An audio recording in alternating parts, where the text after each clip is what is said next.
Joining me now is Francesco Segoni from Médecins Sans Frontières, or Doctors Without Borders in English. Francesco, thanks for your time.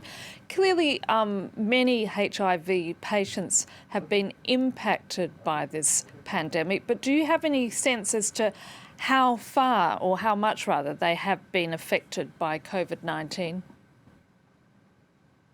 Well, it has been a real issue. In many of the countries where we work in Africa, we've seen effectively either a scale down of HIV activities or a redirection of energies and funding towards fighting COVID-19. Although, as it turns out, in Africa, the consequences of COVID-19 haven't been comparable to what we've seen in Europe, for example, and the other medical emergencies, HIV, for example, are at the moment probably still the priority. So what should governments be doing to ensure people or HIV patients are indeed receiving access to both drugs and treatment? Well, they should definitely work to remove physical and financial barriers to both. Sometimes it's as simple as making sure that treatments and testing, diagnostics are equally important, so let's not forget about that, are available at peripheral healthcare facilities, health centers and hospitals, which is sometimes not the case.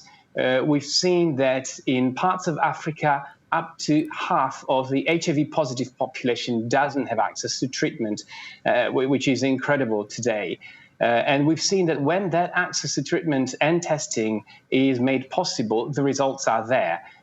We've recently published a study from Kenya, from southwest Kenya, that shows that by increasing access to testing and treatment, you can actually reduce the number of people living with HIV in this area.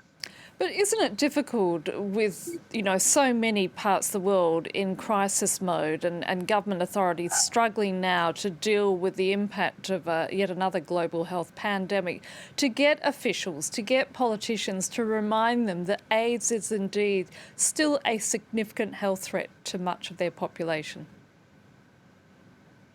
Absolutely. There's a number of crises going on at any given time. And of course, the last year has been completely taken over by COVID-19, and to some extent, understandably so. But 38 million people in the world live with HIV, and last year, 700,000 of them died from HIV. So that is still an ongoing emergency, and we must continue to make every possible effort to tackle it. Are we seeing any drop at all in those HIV figures?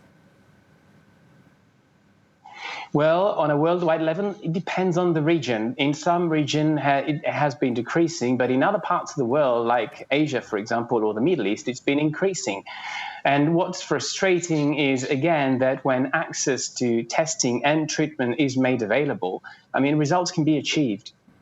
Francesco Segoni, we're going to leave it there. Thank you so much. That's Francesco Segoni from Médecins Sans Frontières, or Doctors Without Borders.